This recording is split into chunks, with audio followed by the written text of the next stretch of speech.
Hello' friends, কি খবৰ আপোনালোকৰ? আজি আপোনালোকৰ বাবে মই লৈ আহিছোঁ এটা ছানডে স্পেচিয়েল ৰেচিপি। আৰু ৰেচিপিটো আপোনালোকৰ ভাল লাগিলে প্লিজ লাইক, কমেণ্ট আৰু শ্বেয়াৰ কৰিব। লগতে মোৰ চেনেলটোত যিসকলে নতুন তেওঁলোকে যাতে চেনেলটো প্লিজ ছাবস্ক্ৰাইব কৰিবলৈ নাপাহৰে। এতিয়া আহকচোন ৰেচিপিটো আৰম্ভ কৰোঁ। এয়া আধা কেজি বাসমতি চাউল মই ভালদৰে ধুই থৈ দিছোঁ। এতিয়া ইয়াতে পানী ভাৱটো নাই যিহেতু। তাৰপিছত আধা কেজি ব্ৰইলাৰ চিকেন লৈছোঁ। এয়া ব্ৰইলাৰ চিকেনখিনি ভালদৰে ধুই জোখমতে কাটি লৈছোঁ। আৰু এটা প্লেন দৈ লৈছোঁ 200 গ্ৰামৰ। আৰু জোখমতে ডাঙৰ চাইজৰ এটা পিঁয়াজ কাটি লৈছোঁ। আৰু আদা, নহৰু, তেজপাত, আদা, ইলাইচি, ডালচেনি আৰু কুটা ধনিয়া পাত কুটি লৈছোঁ। এতিয়া আদা নহৰুখিনি এটা পেষ্ট কৰি ল'ম। তাৰপিছত এতিয়া মাংসখিনিৰ লগত হালধি, নিমখ আৰু কাশ্মীৰী ৰেড চিলি পাউডাৰ জোখমতে দি দিম। আৰু 200 গ্ৰাম দৈৰ পৰা মই 100 গ্ৰামৰ অলপ বেছিয়ে লৈছোঁ, কিন্তু 200 গ্ৰাম দিয়া নাই। এতিয়া গোটেইখিনি ভালদৰে সানি মেৰিনেট কৰি থৈ দিম আধা ঘণ্টাৰ বাবে। এইখিনি এতিয়া খুব ভালদৰে মই সানি আছোঁ। এয়া ফুল ক্ৰীম দৈ হয়, আপোনালোকে টেঙা দৈও ল'ব পাৰে। খুব ভালদৰে সনা হৈ গ'ল। আৰু ভিডিঅ'টোত মই আদা নহৰুৰ পেষ্টটো দিবলৈ পাহৰি গ'লোঁ। এইখিনিও ইয়াতে সানি ভালদৰে ঢাকি দিছোঁ।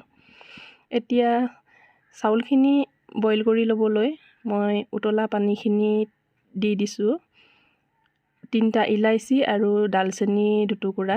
এতিয়া চাউলখিনি সিজিবৰ বাবে দি দিছোঁ। চাউলখিনি সম্পূৰ্ণ ভাতৰ জোখত সিজিব নালাগে। এতিয়া আনফালে এটা কুকাৰ লৈছোঁ, তাতে মই দিছোঁ ৰিফাইন তেল আৰু 1 চামুচ ঘি ব্যৱহাৰ কৰিছোঁ। এতিয়া তেল আৰু ঘিখিনি গৰম হোৱাৰ লগে লগে মই ইলাইচি কেইটামান আৰু ডালচেনি দি দিছোঁ। লগতে দি দিছোঁ কাটি থোৱা পিঁয়াজ আৰু তেজপাত। তাৰপিছত জলকীয়া যিহেতু পেষ্ট কৰি দিয়া নাই, মই গোটাকৈ ৰাখিছোঁ এইকেইটা লাষ্টত মানে শেষত খাবলৈ খুব ভাল লাগে এনেকৈ গোটাকৈ দিলে, আৰু ইয়াৰ পৰা অলপ জ্বলা ভাবো ওলাব।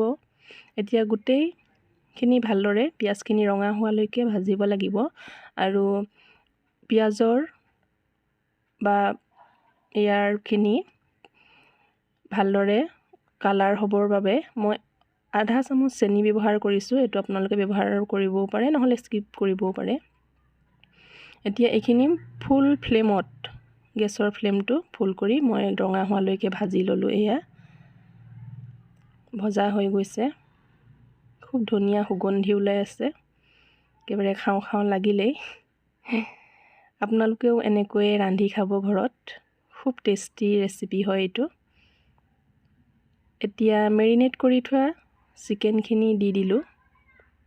এতিয়া এইখিনি খুব ভালদৰে মিলাই লৈ ভাজি থাকিব লাগিব।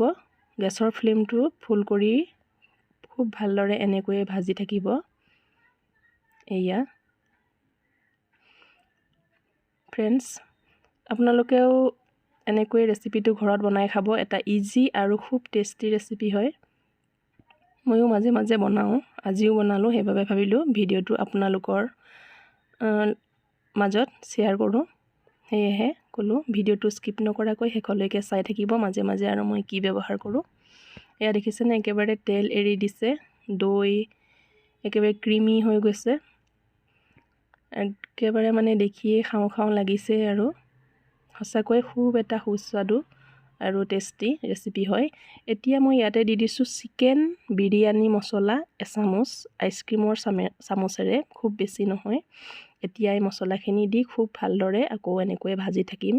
এই মাংসৰ আৰু মছলাখিনি যিমানেই ভাজিব সিমানেই ভাল হয়, আৰু কালাৰটো খুব ধুনীয়া হৈ থাকিব, মানে কালাৰটো খুব ভাল হ'ব।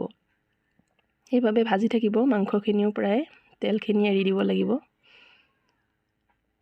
এতিয়া আনটো চাইডে ভাতখিনি মোৰ হৈ গ'ল। মই যিহেতু পানী জোখত দিছোঁ, এয়া ভাতখিনি মানে ভাতৰ জোখত হোৱা নাই আৰু অলপ সিজিব লাগিব। প্ৰায় 80% সিজি গৈছে। আপোনালোকে এইটো জোখত ৰাখিব। আৰু আপোনালোকৰ যদি পানী বেছিকৈ দিয়ে তেনেহ'লে ফুটা লগা খৰাহী এটাত আপোনালোকে ভাতখিনি টুকি থৈ দিব। এতিয়া মই ঢাকি ৰাখিলোঁ আৰু এইফালে চিকেনখিনি খুব ধুনীয়াকৈ সিজি আছে। এইখিনিও মাজে মাজে মই লৰাই আছোঁ, দেখিছেনে? সেইখিনি ভাতখিনি হৈ গ'ল আৰু এই চিকেনখিনি মই ফ্ৰাই কৰিয়ে আছোঁ এনেকৈ। আপোনালোকেও এনেকৈ প্ৰায় 10-15 মিনিটমান ফুল ফ্লেমত এনেকৈ ফ্ৰাই কৰি থাকিব। তাৰপিছত মেৰিনেট কৰি থোৱা বাতিটোত যিখিনি মছলা লাগি আছিলে তাতে মই পানীখিনি দি ভালদৰে মিলাই লৈ পখালি মানে সেই পানীখিনি ব্যৱহাৰ কৰিছোঁ ইয়াতে। তাৰপিছত এপিচ নেমু 4 ভাগৰ এভাগ এটা নেমুৰ ইয়াতে চেপি দিছোঁ। এতিয়া নেমু দিয়াৰ লগে লগে চাবচোন কালাৰটো যে আৰু ধুনীয়া হ'ব আৰু খাবলৈও যথেষ্ট টেষ্টি হয় নেমু দিলে। আপোনালোকে গোল নেমু থাকিলেও অলপ চেপি দিব, তেনেকৈ 4 ভাগৰ এভাগ। এতিয়া মোৰ ওচৰত যিহেতু গোল নেমু নাই সেইবাবে মই কাজি নেমু ব্যৱহাৰ কৰিছোঁ।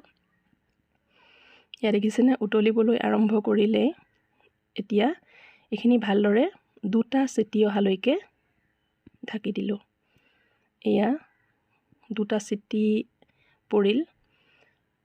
এয়া শেষৰ ফালে গেছ অলপ খুলিবলৈ মানে অলপ আছে আৰু সেইখিনি মই এৰি দিছোঁ, কিন্তু আপোনালোকে ভালদৰে খুলিবলৈ দিব গেছখিনি নিজে নিজে। এয়া দেখিছেনে? এতিয়া পুনৰ গেছৰ ফ্লেমটো ল' কৰি মই আকৌ এনেকৈ উতলি থাকিবলৈ দিছোঁ। এইখিনি এতিয়া অলপ এনেকৈ লৰাই ভাজিম, মানে পানী ভাৱটো বেছি থাকিব নালাগে, সম্পূৰ্ণ গ্ৰেভি হ'ব লাগিব। এয়া দেখিছেনে কিমান ধুনীয়া হৈছে দেখাত। এতিয়া দি দিম কুটি থোৱা ধনিয়া পাতখিনি। এয়া ধনিয়া পাতখিনি দি দিলোঁ। এতিয়া এইখিনি মিলাই দিলে আৰু খুব ধুনীয়া হ'ব দেখিবলৈ। ফালে অৰেঞ্জ, হালধীয়া আৰু সেউজীয়া। এয়া এতিয়া দি দিম মই ভাতখিনি। এয়া ভাতখিনি দি দিলোঁ। ভাতখিনি আপোনালোকে এতিয়া একো নকৰিব, এনেকৈ ওপৰতেই দি থৈ দিব।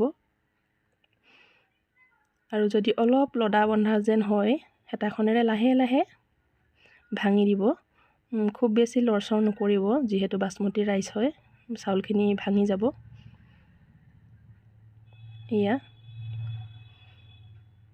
গোটেইখিনি ভাত দি ওপৰতে দি থলোঁ আৰু কুকাৰৰ ঢাকনিখন মই এনেই ওপৰতে দি থৈছোঁ, একেবাৰে লগাই দিয়া নাই, যিহেতু বাকী যিখিনি সিজিবলৈ আছে এতিয়া ভাতৰ জোখত হৈ যাব। আৰু এয়া দেখিছেনে একেবাৰে ভাতৰ জোখত হৈ গ'ল।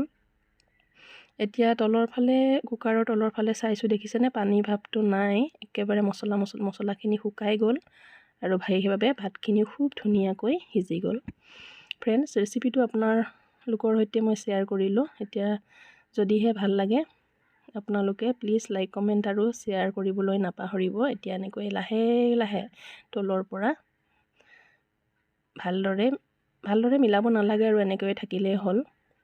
এতিয়া খোৱাৰ সময়ত ভালদৰে মিলাই ল'ব, এনেকৈয়ে থাকিবলৈ দিব। এয়া খোৱাৰ উপযোগী হৈ গ'ল, একেবাৰে ৰেডি হৈ গ'ল। এতিয়া ঠাণ্ডা হোৱাৰ লগে লগে মই সজাই দিম। এয়া মছলাত গোটা জলকীয়া 2টা মছলাৰ পৰা মই উঠাই থৈছিলোঁ, দেখিছেনে? এই 2টা যে একদম খোৱাৰ সময়ত কামুৰি খাবলৈ ইমান টেষ্ট লাগে নহয়, আপোনালোকে খালেহে গম পাব। এতিয়া সজোৱাৰ বাবে মই ধনিয়া পাত ব্যৱহাৰ কৰিছোঁ। ফ্ৰেণ্ডছ, ভিডিঅ'টো চাই আপোনালোকে কেনেকুৱা পালে বাৰু? দেখিছেনে এতিয়া একেবাৰে দেখিয়ে খাওঁ লাগিছে চাগৈ। আপোনালোকেও বনাই খাব। ফ্ৰেণ্ডছ, চিকেন বিৰিয়ানীৰ ৰেচিপিটো চাই আপোনালোকে কেনেকুৱা পালে বাৰু? নিশ্চয় ভাল পালে। ৰেডি কৰিবলৈহে অলপ টাইম লাগে, ৰান্ধিবলৈ বেছি টাইম নালাগে। গতিকে আপোনালোকে ঘৰতে ৰান্ধি খাব। আৰু মোৰ ভিডিঅ'টো চোৱাৰ বাবে আপোনালোকক বহুত ধন্যবাদ। আজিলৈ বাই বাই।